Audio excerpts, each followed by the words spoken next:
All right, welcome to episode 102 of Beyond the Ballot, in which we're going to take a deep dive into the subject of Ruth Bader Ginsburg. I'm just fucking kidding. Fuck that. I'm sure your timelines, like mine, have been full of RBG memes and crying and cheering and all this nonsense. Fuck that. You know what we're going to talk about? We're going to talk about sustainability. This idea was brought about by a tweet of a large family with a shitty caption. So I'll get into that in the show. Before we get to that, though, I got to give a huge thank you to Beyond the Ballot super supporters, Maxwell, Dave, and Dennis. They're the super supporters on the Patreon. Couldn't do it without you guys and the rest of my patrons, of course. I appreciate it. If you'd like to support the show on Patreon, I'd appreciate it. Patreon.com/BeyondTheBallot. Also, Beyond the Ballot is officially sponsored by Project Sparta. Now's the time to get healthy and in shape. Greg Papanikolaou is going to get you there with personalized meal plans, training, group support, and tons of amazing fitness and motivational resources and knowledge, including the Project Sparta Facebook group. You can go to ProjectSpartaCoaching.com and learn more about Greg's work and get started on your path to health. In this crazy world we're living in, our health is more important than ever. Get up, start learning, communicating, and training. One of the most important and often neglected things in life is your physical health. Get to ProjectSpartaCoaching.com now and get after it. Also, shout out to Voluntary Apothecary. Voluntary Apothecary is here to fulfill all of your beard care needs. They carry beard oil, mustache wax, beard butter, and more. I only use their beard care products, and I love them. You can check out their amazing products at voluntарyapothecary.com, and listeners of the show can take 10% off your order with code DANK at checkout. One more thing before we get to the episode. Voluntary Apothecary sponsored a giveaway. A KeepKey crypto hardware wallet is what they're giving away for episode 100 of the show, in which we asked you to share the show and then also the trailer for Beyond the Ballot with the hashtag #GoBeyondTheBallot. And so we're picking a winner today. The winner is Crystal Natalie of Anarchist Beauties. So congratulations, enjoy the hardware wallet, and thanks for sharing with the hashtag #GoBeyondTheBallot. I appreciate it. All right, everybody, enjoy the show.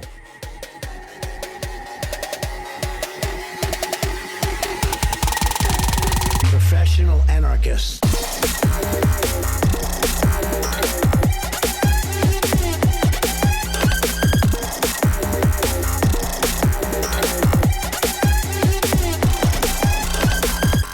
You guys are getting paid?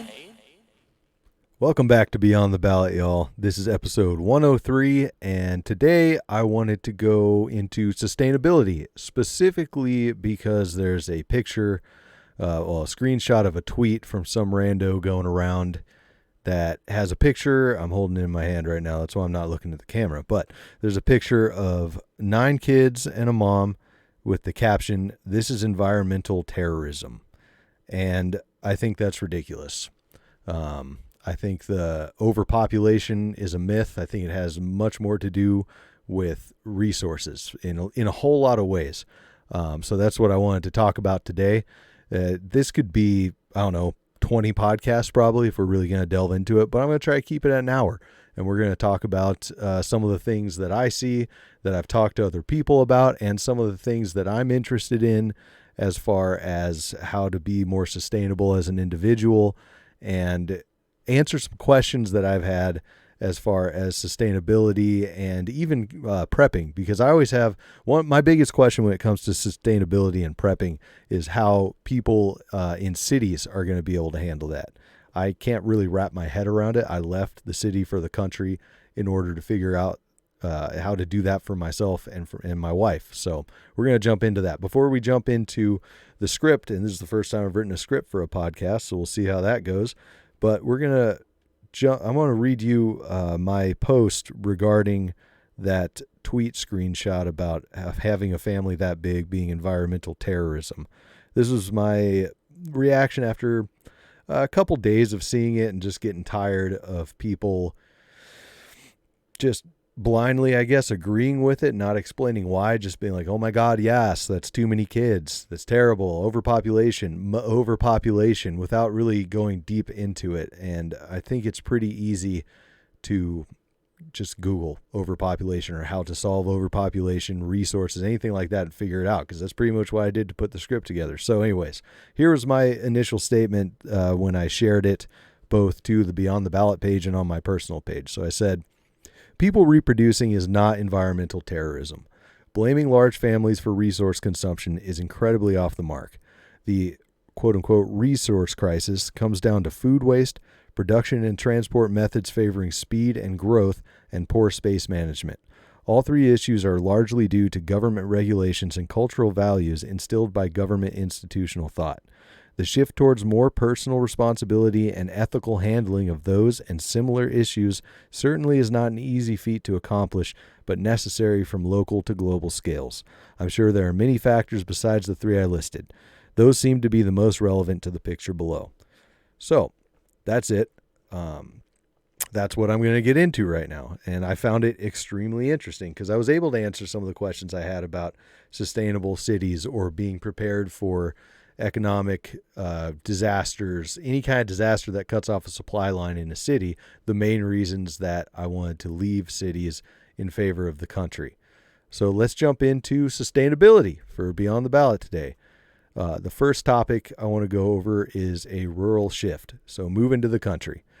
I think that's a great way for individuals, families, you name it, whatever unit you have, to become more sustainable. And there's a lot of ways to do that once you're out there. Plus, it's fucking enjoyable, but we'll get into that. So it was funny because one of the best sources I found when I was putting this together for reasons why to do this was a home builder who was encouraging people to look for more into rural lifestyle so they can build homes for them. And they had some great insights, and I'll put the link for that in the description of this as usual. You can always find links for my sources in the descriptions of these. So yeah, a rural shift. That's our starting point. The first point of moving into a rural location is that it grants more freedom on how you wish to live. And I 100% find that to be true. 100% true. I've talked about before on the previous iteration of the show what kind of response times there are for law enforcement out here. It's 40 minutes to an hour, so they leave me alone. That's a lot of freedom that you don't have to worry about. And, of course, with that comes responsibility of protecting yourself, working with neighbors for protection, that kind of thing. But there's all kinds of freedom. There's not much in the way of zoning, depending on how you want to build in a lot of places. Specifically, what I'm looking into is earth sheltered or underground. In a lot of the more rural counties, they don't even have that stuff on the books, so that's cheaper. There's thousands of ways that living out in the country, in a rural area, grants more freedom, privacy. You have more space to do whatever you want with, tons of stuff. And with that, with the privacy aspect is more quiet, more relaxed. You're not packed into a city, an apartment complex. I lived in apartment complexes and I fucking hated them. You're just out, hopefully, with some property on your own. And even if it's not, like, I can still see neighbors and whatnot. There's 5, 10, 20 acre plots. That's still plenty of space. That's a lot of buffer between you and the person next to you, which is really nice. And it definitely de-stresses, at least for me. I've found the less noise, light pollution at night, and just general action and activity around is incredibly peaceful for me. Some people like that hustle and bustle. I don't. I know it helps to reset you completely when you do things like camping. So living out in a place where you have less of that noise and light pollution and just action in general, I think, is a huge boon to moving to a more rural location, as well as something like smells. It's funny because I was reading about that being one of the perks for living in a rural location is the smells, and you don't have as much exhaust smell and all that stuff. And I was thinking, well, there's still definitely funky smells out in the country sometimes. I enjoy almost more than anything the smell of a pine forest, so I'm lucky enough to live around a lot of pines. But it's also been extremely smoky where I'm at from the fires on the coast. That's been blowing in, and that is not great when it comes as far as smells go. So that stuff happens. Or Other places I've looked at, was it Lewiston, Idaho, the Lewiston-Clarkson split cities. There's paper mills down there. So you get a lot of that wood pulp smell, which is not great.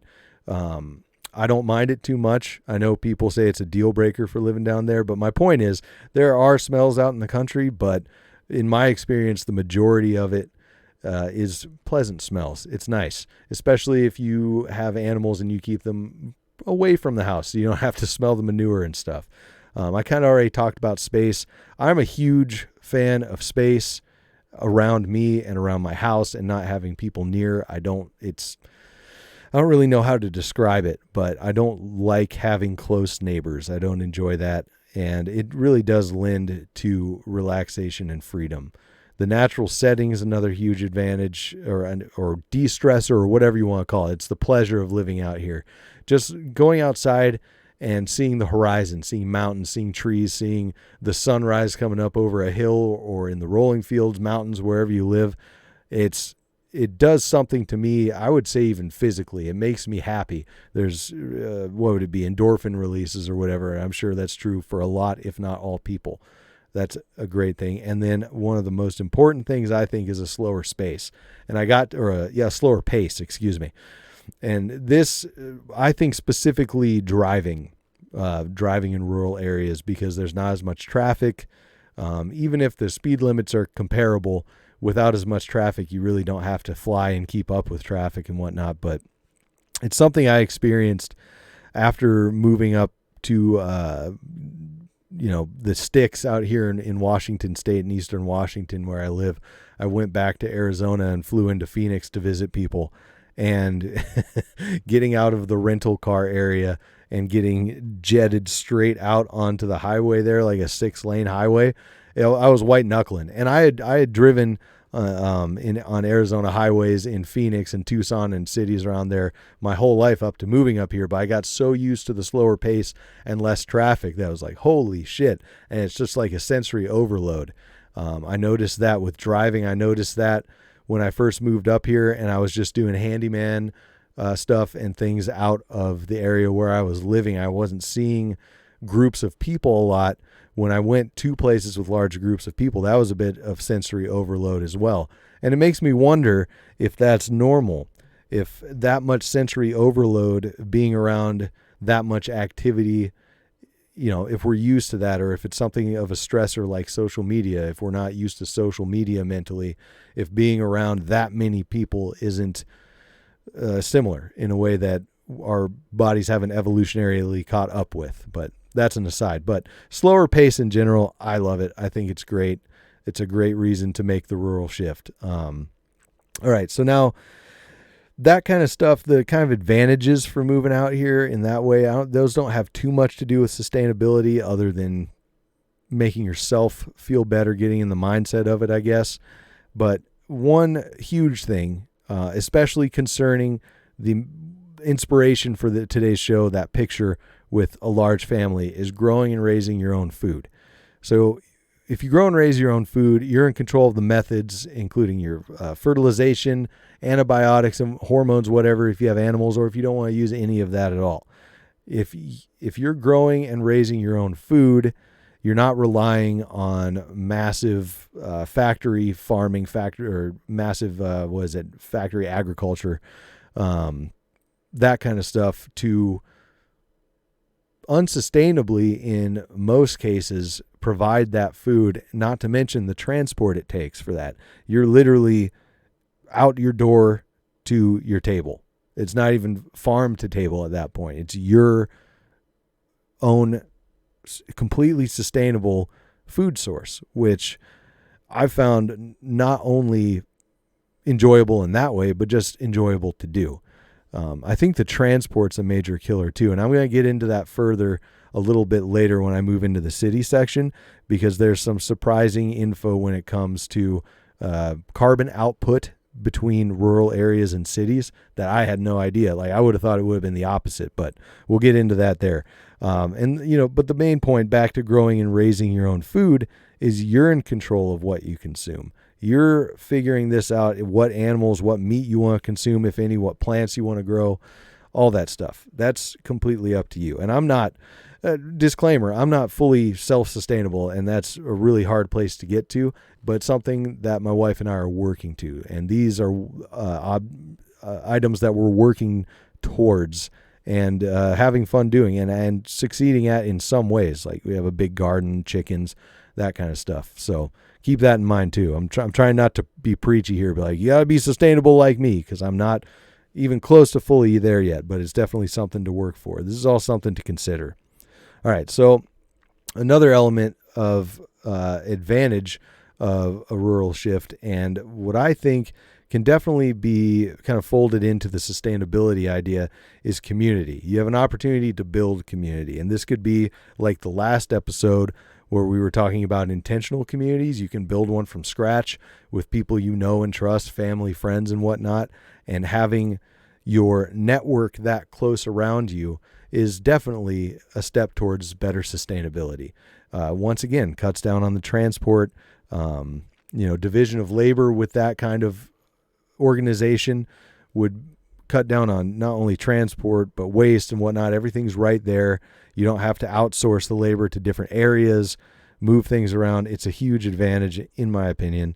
And even if you're not doing the intentional community thing, you have the opportunity to build community within the existing community in the area, which is something I've found to be wonderful, because I didn't grow up in rural areas. I grew up in cities, and making good friends and connections out here, a good 40 minutes away from the nearest big-ish city, is extremely advantageous, for the same reasons that I mentioned before. You have, if whatever you're not growing, somebody's growing it, and you can get it with minimum travel and usually completely organic, despite my dislike for that label with all the government fuckery having to do with labeling things organic. I'm talking really out of someone's garden. You know what they're putting in their garden. They'll tell you their secret scratch mix that they feed their chickens that make the egg yolks so beautiful and orange and taste so good. That's part of building a community within an existing community, part of integrating into a community. You find people who, like shade tree mechanics. You don't have to drive into the nearest dealership or mechanic in town. You find somebody who's good at working on cars that you can pay, and it helps the black and gray markets, which is great too. There's tons of advantages to that, and I think that's really a cornerstone of sustainability, is making these connections and building that community closer, less spread out. And that's really probably going to be the main theme throughout most of this, is that the spread as far as transporting resources and the spread of growing resources is going to be one of the main themes for what is unsustainable. And yeah, there's so much to this. It's just so interesting and hotly debated as well. And there's a lot of emotions around it as far as all this stuff. Like I'm seeing stuff today on social media, people saying how much better it is to not eat meat because of all the area in the rainforest that they're clear cutting for cattle and whatnot. It's like, well, they're clear cutting that for your soybeans and all kinds of other stuff too. And that big agriculture, it does wreck a lot. I think right now it may be necessary. It is necessary for the way that we're set up to feed cities and whatnot, because the city dynamic is completely different from the rural dynamic. But yeah, the whole point of this is to figure out a way to be more sustainable. And I can't see how that's sustainable. If you can see how that's sustainable, definitely let me know in comments, email, whatever, at Beyond Ballot Pod, at Non-Voting Nick, any of that. I want your opinions on all this stuff, because it's been truly fascinating to get through this. But all right, let's get off that side path and moving on. A healthier lifestyle. I think a rural, healthier lifestyle definitely adds to sustainability for a lot of reasons. One of them being hopefully less doctor, hospital, whatever visits. There's waste in every large industry, and that's one of them, the medical industry. You're getting exercise working around your property in the garden with animals. It's definitely rewarding, in my opinion. You're away from pollution quite often. I think the most pollution I have working in the garden is when a neighbor drives too fast down the dirt road out there and it gets a little dusty. And speaking of that, one thing that I was reading about probably the last few months that I was living in a city in Arizona before I came up here to Washington was the effect of brake dust on people living in the city, living right off a main thoroughfare and whatnot.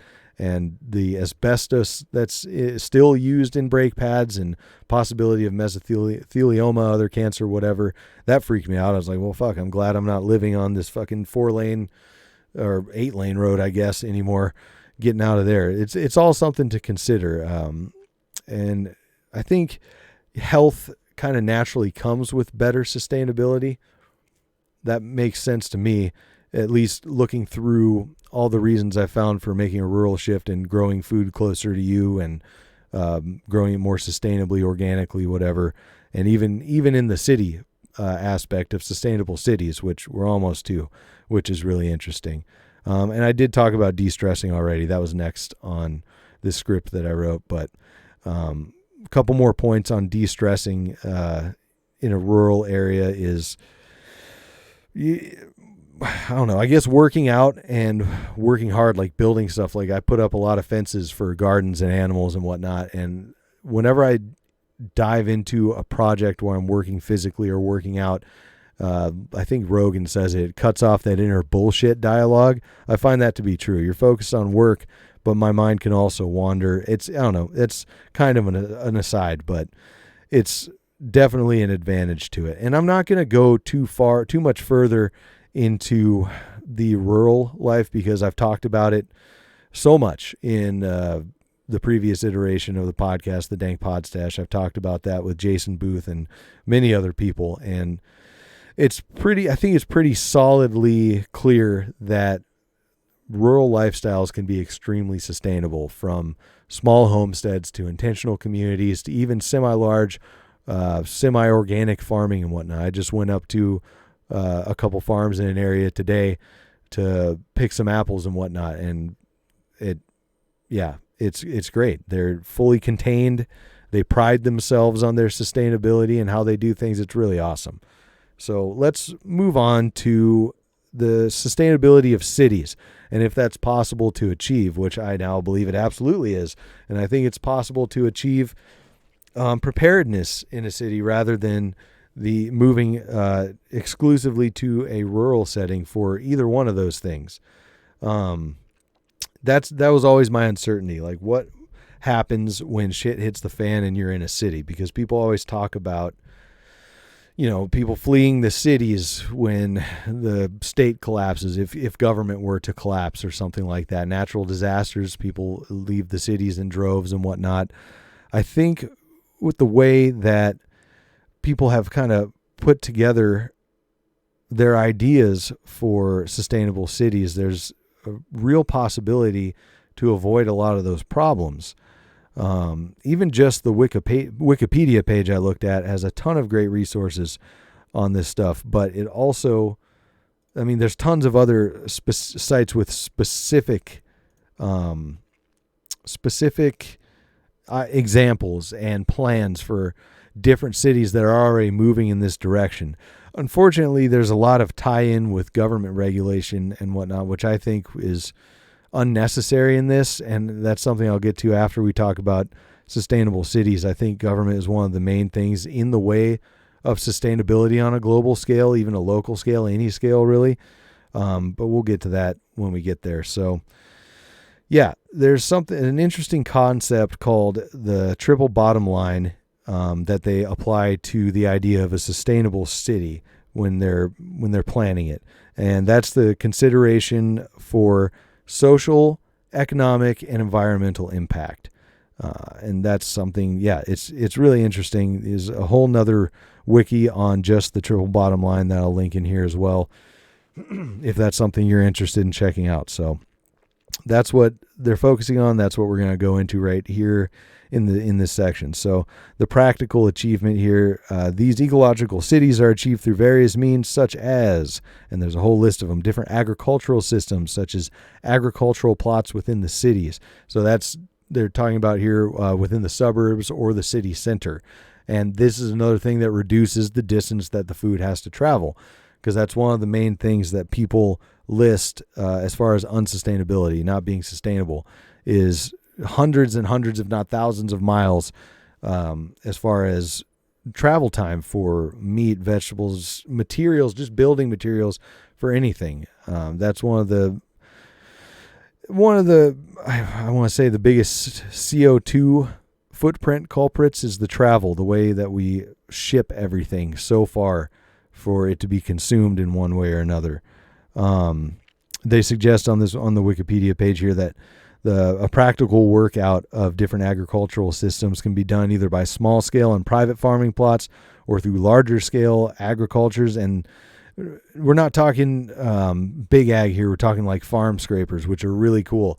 Super, I don't know. They're really neat. I'll see if I can get a picture popped up here because I'm going to be having those popped up of a farm scraper. It's vertical farming on a building pretty much. That's an apartment complex if you haven't heard of this before, or penthouses, something like that. They look really cool too. I think that idea is awesome, building upward or even downward rather than the sprawl. I think that's a cool idea. Another thing within these ideas is renewable energy sources such as wind turbines, solar panels, biogas, all kinds of stuff like that. I think that stuff is really interesting. I've looked a little bit into the idea of wind turbines. I think wind power is not as efficient as they had originally thought, especially those giant wind turbines. I could be wrong, but I remember reading about that and thinking it was really sad how much effort they put into building those, effort and resources for it to not output more. I think that's a major downfall to them. Solar is interesting as well. I think one of the things I've read is that the technology hasn't advanced very much in such a long amount of time that it's been around. So it's another thing that's not as efficient.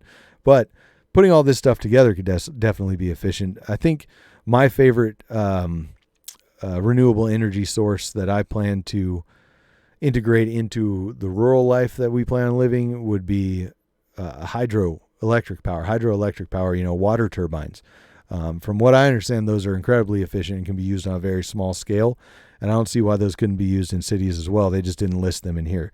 But yeah, so that's another core tenet of renewable, sustainable cities is renewable energy. So they also talk about various methods to reduce the need for air conditioning, planting trees, lightening surface colors, all that stuff, basically cutting down the heat output of city surfaces. And that's something that's extremely noticeable in places like Tucson or Phoenix, places where I grew up and lived in Arizona. Is Phoenix was not nearly as huge as it is now when I lived there when I was younger. And the amount of asphalt there is just crazy. And it's something that definitely adds to what they call the heat island effect. So, and if you live in Phoenix or if you've ever been to Phoenix in the summertime, you need air conditioning. You're not getting by without air conditioning. Swamp cooling barely cuts it. But that's a huge step towards sustainability, right? Cutting the electric needs for something like air conditioning, getting rid of the use of stuff like Freon gas. It's super, super important in my opinion. And apparently to the people who wrote about sustainable cities. But that's another one. All right.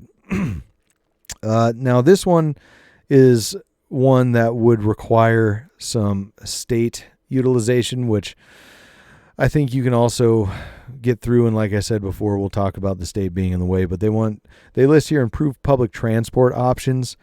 I don't know, privatize it. I think that'll go better, but public transport or mass transport, I guess would be a better term if we don't want to involve the state. An increase in pedestrianization, and they want to reduce car emissions, which I get. It makes sense. Even though, I guess a little spoiler alert for what I was going to talk about later about the CO2 output of cities versus rural areas is that Manhattan has less output. I can't remember the measurement they used. I don't know if it was $1,000 spent or per person or whatever than per person in Wyoming. That's what it was, per person. And yeah, there's a reason for a lot of legislation around that as well, which sparked some major protests, which we'll get into later. But anyways, reducing car emissions is one thing. And they list here requires a radically different approach to city planning with integrated businesses, industrial and residential zones. And then one thing I didn't like about this too, about their plan in this Sustainable City Wiki, is that roads may be designed to make driving difficult. That doesn't seem very productive. I mean, I know it discourages people from driving, but that just seems counterintuitive to an idea of areas integrated with businesses, living spaces, industrial, whatever, to make travel more difficult in that sense.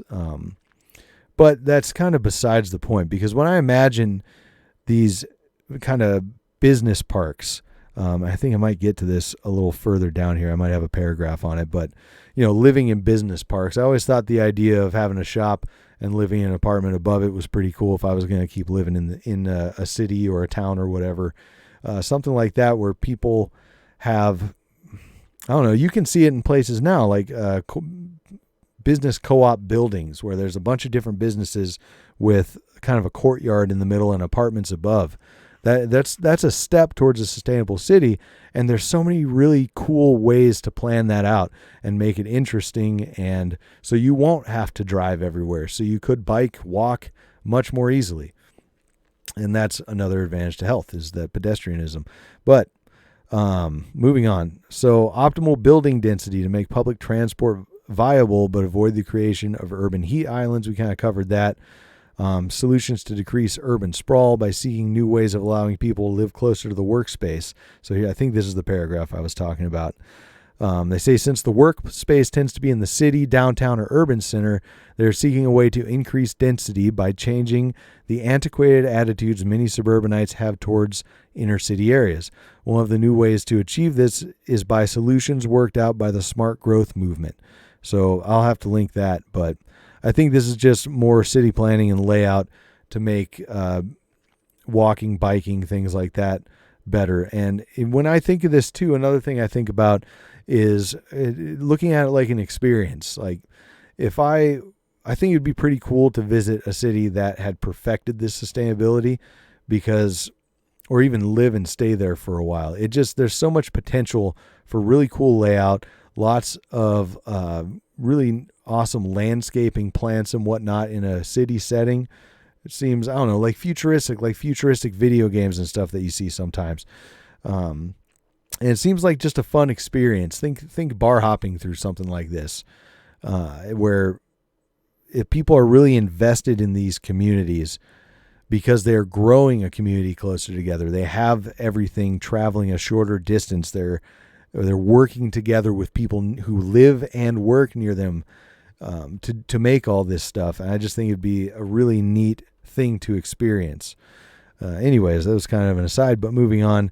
Green roofs. I'm pretty sure most people have seen, I can't remember where it was that they made it a law that new roofs have to be green roofs, which I don't think you need to mandate that. I think it's a really good idea though, planting different sort of plants, trees, whatnot on roofs. Maybe it helps with, they say here, air quality, climate, water runoff, all kinds of stuff. And yeah, so the goals of a lot of sustainable cities are zero emission everything, transport, buildings, all that stuff. I don't know, and maybe that's possible. I don't know if that's fully possible or not. That's something I haven't completely dived into, but it's definitely a good goal to shoot for zero and see how close you can get. I really like the idea of sustainable urban drainage systems. Ironic, as collecting rainwater in some places is illegal, but if you could find a way to do that with all of that square footage for all the different roof spaces that you see in cities, that's, a lot of water problem solved right there. So this is a term I hadn't heard before, but xeriscaping with an X, which is garden and landscape design for water conservation. I think the closest to that I've looked into is permaculture. It's something my wife's into that I think is really cool. But I guess xeriscaping is much more designed with water conservation, which makes sense in places that are now food deserts. Like I think LA is considered a food desert. Why this stuff isn't being integrated now? Okay, so I can't say that because I know people are doing things like guerrilla gardening, and I'm sure they incorporate xeriscaping and things like that into it. And we're going to get to guerrilla gardening a little bit later too. So keep that in mind. But it's just really neat, all the different gardening techniques, and being able to apply those in an urban environment, in a city environment, is really cool, and integrate them into the different buildings and whatnot, I think is really awesome. We talked about transport already, but one of the things on the list is sustainable transport, is incorporating these 5 elements, which would be fuel economy, occupancy, electrification, pedal power, and urbanization. I think services like Uber and Lyft have, if I'm not mistaken, cut quite a bit down on emissions, because it's not a bunch of individual people driving back and forth and around all day. It's people doing rideshare stuff. I like the idea of the pedal power. That reminds me of the little pedal powered bar vehicles that you can ride around in different cities. Those are fun. Rickshaws, that kind of stuff. I don't know. It's talking about this stuff and thinking about it makes me feel kind of hippy dippy, which, I don't really identify much with the hippie stuff, and even what the green movement is now, but it also seems really cool. Just kind of more down to earth way of doing things, I guess. And I love cars. I love, I don't know, a whole lot, and like muscle cars, all that kind of stuff. I think that shit's neat, but stuff like this, I guess it gets me fired up just thinking about making it sustainable, and that being a solution to so many problems. Because it's solving problems is something I really enjoy doing, and it's really hard to look at something like, I don't know, this sustainability question, this whole question, to look at this and be frustrated by thinking that it's unsolvable. And so diving into these little details, even just down to this pedal power, things like that, is really interesting. It starts putting pieces together of the whole on a solution, because it's definitely not something that I've dedicated my life to studying to figure out, but even just learning about it's really neat. Anyways, another thing on the list for sustainable cities is, let's see, they got cycling infrastructure. So they want to increase the areas that you can cycle safely in, which obviously would happen without cars and whatnot. And as it is right now, I apologize if you're a cyclist, but fuck cyclists cycling on the road. I hate it. Stay on the damn line or in the bike lane, for fuck's sake. Anyways, this is key for really any kind of change, but educating residents of cities about the positive impacts of living in a more sustainable city and why it's important would increase the initiative to have sustainable developers and push people to live in a more sustainable way. The important part is the education. It's, like I said at the very beginning, kind of a monumental, if not close to impossible task, getting so many people on board with this. I really think a free market approach would be ideal, because these are whole new industries we're talking about. There's people in these whole new industries that don't seem to be taking off in a huge way. I'm sure there's people making a ton of money, because there are a lot of cities that are working towards this. But the whole industry of creating sustainable cities, or even retrofitting cities to be sustainable cities, would be huge. And letting the free market have at it without government in the way, it would be really exciting to watch. There'd be a lot of money to be made, a lot of wealth to be made for people. And once again, more sustainability, the whole point of all of this. So that's extremely important and exciting, thinking about that. Attracting those sustainable developers, people putting their minds to this and going out and starting a business or bringing their business around to do this kind of thing. All right. So putting all this together sounds mostly great.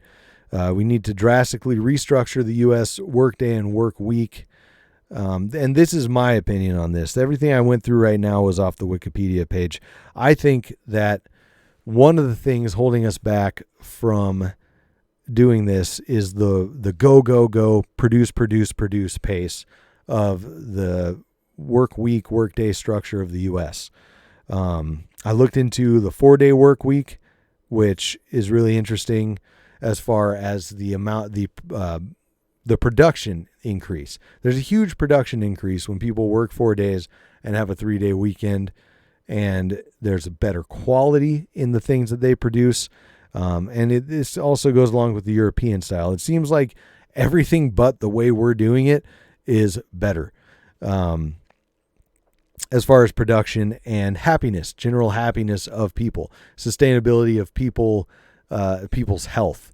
The European style is interesting too. I guess it depends on the country. You can't say massive European style. I know there's a lot of places in Europe with shorter work days, longer midday breaks.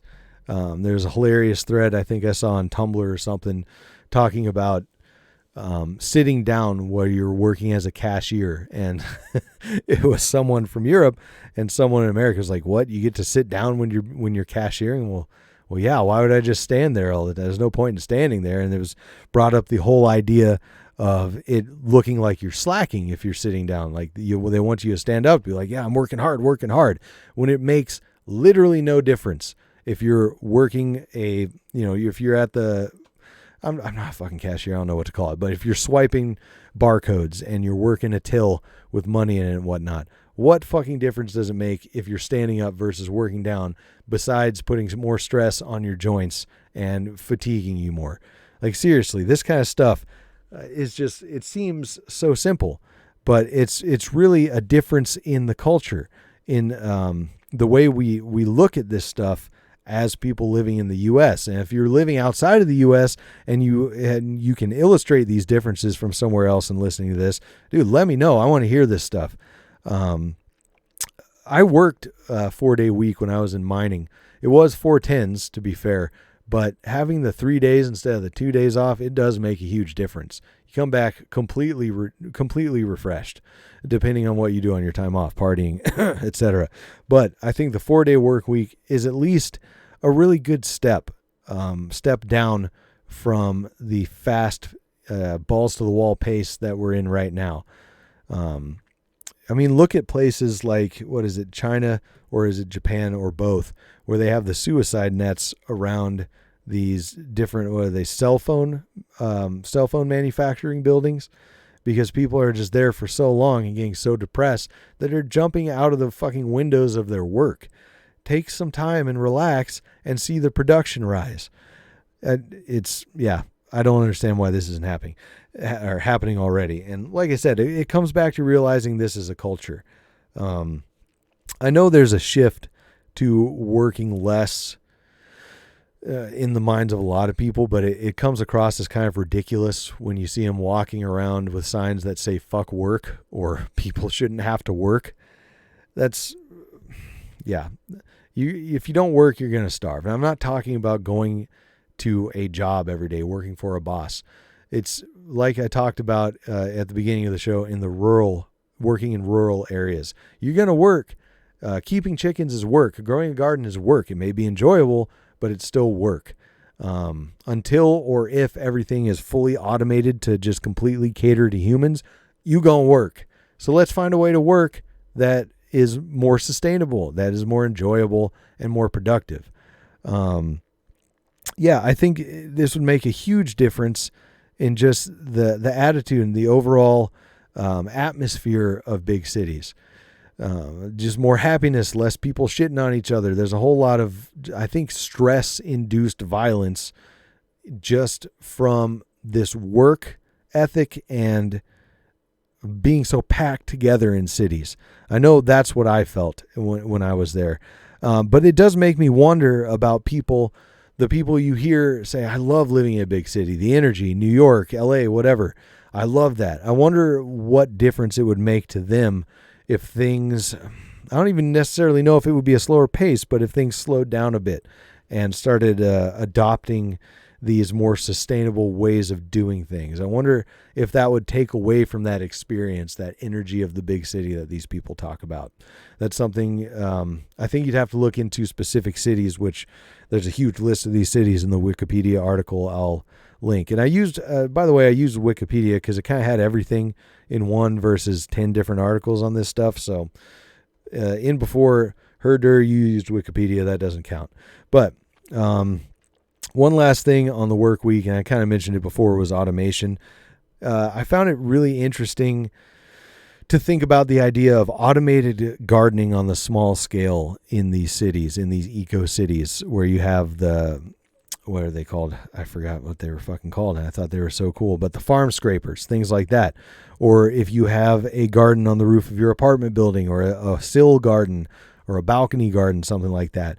There's already really cool machines out there that run on multi-directional, two-dimensional tracks that scan back and forth, roll back and forth on these tracks above your garden bed, and they'll plant the seeds for you, and they'll water for you, and they're programmable to the type of plant that you're growing, how much water it needs, all that stuff. And I'm sure shades or light could be integrated into that for the different plant needs. And that, I think, is a really awesome idea of one of these farm scrapers with just fully automated gardening all around it. And if you don't like gardening, that's the place to be. You get all the benefits of a backyard garden right there without doing anything. I think some of them can even do weeding. I don't know how far advanced they are in that, but identify with cameras different weeds and whatnot. I don't know if I've seen that, but it would make sense that they'd be able to do that. And that's just a really cool image to me, seeing this army of automated gardening bots all over this farm scraper. I think it's a really interesting idea. Okay, so let's see. We're moving on to what I found as criticisms of sustainable cities. They were interesting. I thought from the main article I read, I believe it was on Scientific American right here. It seemed to be mostly a criticism of the materials that you're going to transport to the cities, which makes sense. And that kind of goes back to the windmill idea that I was talking about, those giant windmills that you see. And I believe I read that the resources and the expenditure of energy to make those vastly outpaces the amount of energy that they produce. So in the Scientific American article, they're talking about bringing in the materials for all this stuff. So, if you're going to build these really cool little automated garden systems that we're talking about, obviously you need different metals. You need all the different metals that go into computers and silicon and all that stuff. And you're going to have to transport those, because I doubt you want a huge mining operation in the middle of one of these sustainable cities. But I think we're always going to have, if we're using these resources and haven't found a better way to get them other than the mining operations, cutting down on the transport of food is one way to get rid of a lot of the transport emissions. But there's going to be some, there's a lot of things that can be cut, but there's some that won't necessarily be cut. I can't remember. I think it was maybe episode 95, 97, something like that of the show, when I talked with my friend William Gadsden, and we were talking about some sci-fi stuff and space mining, the massive amount of materials, mineable materials there are out there in asteroids, comets, things like that. That could be a way to reduce this too. Depends on how the emissions of space travel as well.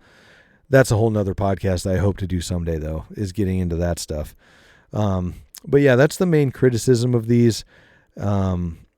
And the comparison of CO2 output for industrial activities that you'll find in cities, the industrial areas.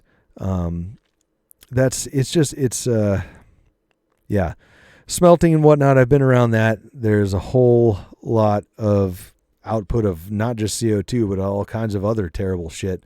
That was mainly what I was in, was mine reclamation in city areas, and cleaning up the heavy metal fallout from the smelters. So there are definitely some valid criticisms and things that need to be addressed, and a lot of stuff that's in the way of doing this that can be gotten out of the way. But real quick, just thinking about how to achieve these cities, I think it would obviously take the agreement of the entire population of the city. If people don't want to live like that, they're not going to want to live like that. And I'm talking about retrofitting a city to become a sustainable city. It would be a culture change. It would take people embracing this idea on a mass scale. It can be done, though, at least in small areas, or starting in small areas and letting the idea spread by individuals. There's people doing that now with guerrilla gardening, and it's obviously happening now with individuals because these places are popping up and they're growing. Guerrilla gardening is the only one I'm even close to familiar with. I guess community gardens, starting stuff like that. I know people who do those too. I think it's just a really great way to get that stuff going. And if you don't have the opportunity to make a rural shift, then that's something you can do in the city that is fucking awesome. It's fun and it helps people. It helps address the issues like food deserts, things like that.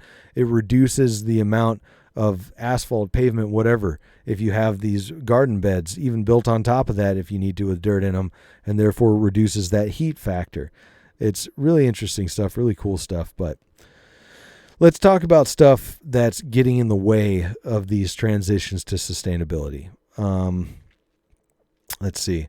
So methods of mass production leave tons of waste. And the reason there's, at least one of the reasons there's so much waste from these mass farming production areas is that sometimes it's cheaper just to dump all of it in a field and let it rot than to ship it, than to pay the costs to transport it. This comes from so many different things. I'm not an economist, but there's economic factors, including the shutdowns that we're in right now. There's tons and tons and tons of food. I think the most seen headlines that I remember, the most common headlines out there were a lot of dairy waste and potato waste. And I think maybe that's just because I'm close to Idaho, but just tons and tons of potatoes just dumped in the field to rot. Farmers taking their dairy hauling pump trucks out and just dumping milk on the fields, letting it go back into the soil because it's cheaper to do that than to hire transport, than to pay for transport. That's something that would need to be addressed either by dismantling the way the state handles this stuff, because it goes, there's so many different branch offs here that we're looking at, from transport regulations, taxes on different aspects of transporting it, growing it, all the different production and whatnot. So cutting down on the waste from mass production is a huge thing. And whether or not it's reducing the legislation on it or getting away from mass production and going to these bunches of small areas of production closer to the end location of where this stuff needs to go might be another way. There could be plenty of other ways too. The main legislature that I found that was listed for causing a lot of the waste, which I didn't expect, was the date label laws.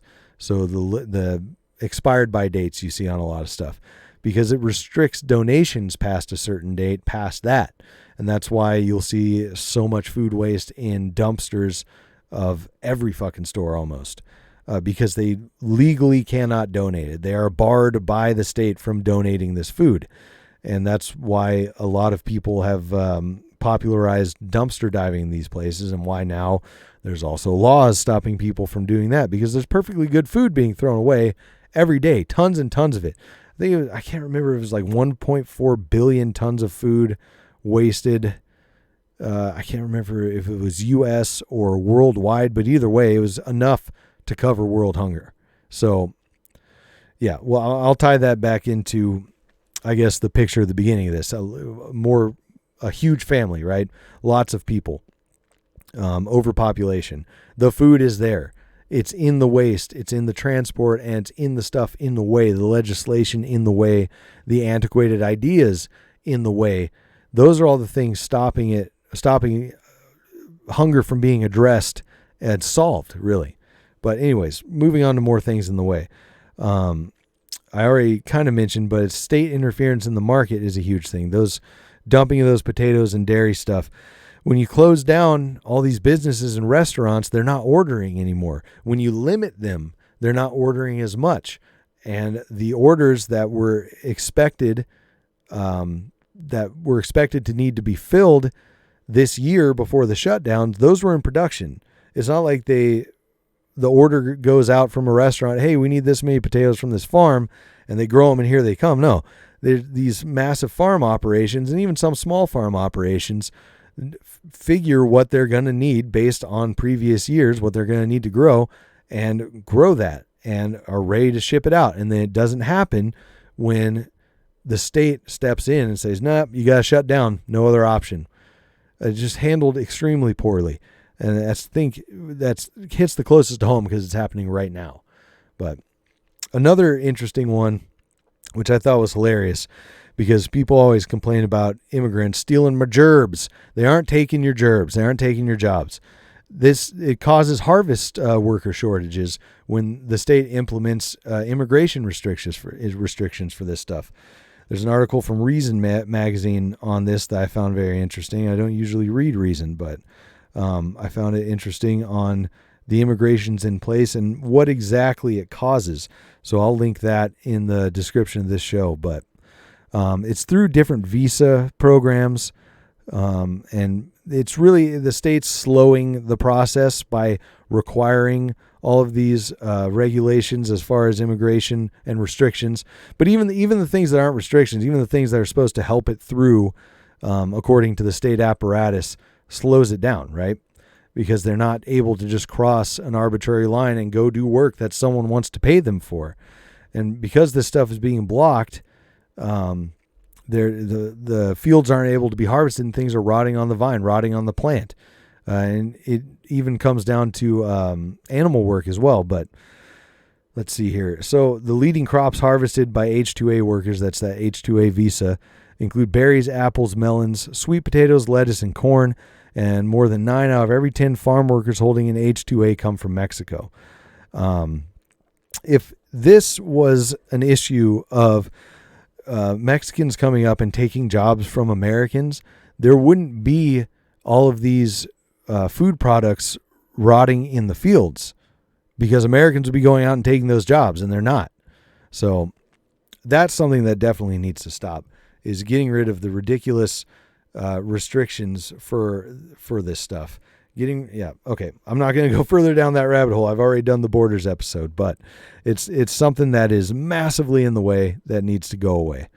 Another thing is government being in the way of technological advancement, such as self-driving vehicles. And now I'm not saying barring self-driving vehicles necessarily, but the thing I found extremely interesting about government being in the way of technological advancement is specifically concerning the self-driving vehicles, was that they're scrambling to create legislation for this. We got to find a way to control this, is what they're saying. And they're not letting it progress until they figure out a way to do it, because all of the previous legislation is built on the old style of transport. And I can only imagine this happening over and over through time as transport changed from foot to horse and cart to the horseless carriage, and then on to automobiles and whatnot, and all the way up to everything that we're using now. And well, yeah, obviously, because we're talking about the same thing with self-driving vehicles. It's just really interesting that the progress, and frustrating that the progress is being slowed, because they just, gosh darn it, do they have to find a way to legislate it instead of letting things take their natural course. Letting, fucking musky boy go out and test his stuff. Yeah, I'll include that article too, because it was very interesting. Yeah, that's the nature of government, though, is to be in the way of advancement through its need to regulate anything and everything. That's something that it's going to take a real revolution, and not necessarily revolution, but revolution in thought to get past. Okay, so this was a really cool one now too. And this is I wanted to get kind of back into the yellow vest movement here, because this had to do with the rural versus or metropolitan areas as far as values and transport of all kinds of goods and services and whatnot. But also it gets into the government aspect of taxation and whatnot, the things getting in the way of things being sustainable. So let's see. From the Wikipedia page here, the Yellow Vest movement has been described as a populist grassroots movement for economic justice, opposing what is seen as the wealthy urban elite and the establishment. All right. So, and it was over fuel tax, if I remember correctly. So the issue on which the French movement centered at the first was the projected 2019 increase in fuel taxes, particularly on diesel fuel. The yellow vest was an accessible symbol for the protests, as all French drivers had been required to have one in their vehicles since 2009. And they were right in being pissed, because this diesel tax, all fuel taxes, but diesel is used a lot more in urban environments in outside of metropolitan areas than it is within them. And they're using these taxes. They want to tax these people more who are already providing everything for these city areas on their ability to get it there, to grow it, the diesel used in farming equipment and all this stuff. And it just got out of hand and ridiculous to the point of massive protests, riots. And one of the cooler things that I saw was the places where they're collecting these taxes through toll roads is the people going in, taking them over, booting out the government workers, running these toll booths and just passing the cars through. It's like, no, we ain't paying it. That's how you fucking do it. It's a perfect example of the state getting in the way of this stuff happening and penalizing people for being in those urban areas, and just complete lack of awareness, maybe. Or it could have been malicious to think, well, we're just going to extract more from them. But a complete lack of awareness, thinking that you can just pull more milk out of that cow that's providing everything that you live on because you don't provide anything for yourself. And that's a whole theme with government in this whole podcast. But so another thing, moving on from this, because I'm not going to do a half hour on the yellow vest movement because there's so much to it. But moving on. There's another thing in the way, and that's the disconnect from your food and from the labor that it takes to grow that food, to raise that food and whatnot. And that throughout everything I've talked about, that's a connection that can be made again, whether it's the farm scrapers, sustainable cities, or seeking out another rural life. That's going to change a lot of minds, a lot of culture, is finding a way to reconnect and become closer to the food and the labor that it takes to do that. One more here, social factors. Let's see. Leader following and indoctrination leading to poor choices and bad opinion on helpful changes. If you look at, well, that's kind of how this whole episode came about, is someone picked a person, in this case, or a lot of people picked a person, in this case, the person who tweeted the picture of this family, and decide, yeah, he's right, it's overpopulation, instead of taking a few minutes to Google or research in any way and figure out for themselves as an individual what the actual problem is. Instead of saying, is this guy full of shit? Like, nope, I'm with you, man. That's the problem. It's like, let's, and that's a problem that's been bugging the shit out of me for a while now, but recently, the last few days, just really weighing heavy on my mind is just the lack of want of people to look into something for 2 seconds before taking a hard stance on it. I think it's really important. It's really frustrating not to, and I'm not guilt-free of that by any means, but yeah, let's not follow leaders, or let's not follow rulers, I guess. If you want to follow a leader, that's up to you. And buck the indoctrination that leads to this stuff. Yeah, and there was one other thing I wanted to bring up. I'm going to have to pull it up on my phone here. But going back to the thing that started all this picture of the 9 kids and the mom, and the just ridiculous response to all this, is I had a friend who enjoyed the post that I made about this. And it's something that people who are concerned with overpopulation, I guess, from what she was telling me, don't think about at all when they're talking to other people about this. And that's the issue of people being infertile.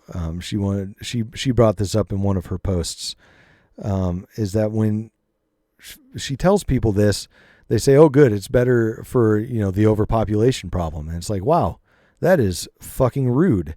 Why would you do that? Don't say that to somebody.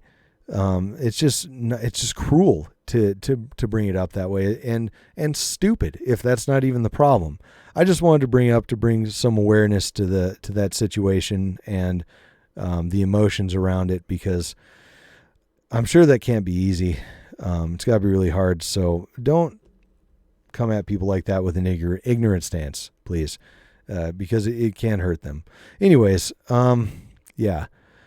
I wanted to do this episode, like I said, because I thought it was just completely ridiculous to call having a large family eco-terrorism, environmental terrorism, when that's nowhere near true. I hope you took something cool away from this, something else to look into. I was really stoked to figure out all this stuff, or to learn all this stuff about sustainable cities, and mostly because my question was around preparedness in cities for disasters and whatnot. And I think rethinking the organization of cities as far as transport and maybe being packed in, but mostly resources and things like that, is really awesome as on the road to prepping, to being prepared for anything like that. So thanks for watching, everybody. Remember, if you like what I'm putting out, to like, comment, subscribe, and check out Patreon if you can help support me that way.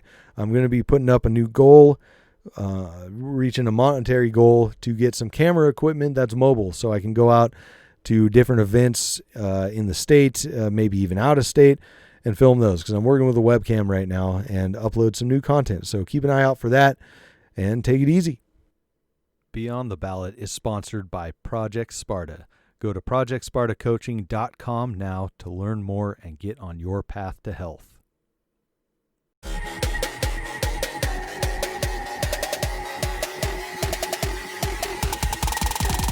Professional anarchist.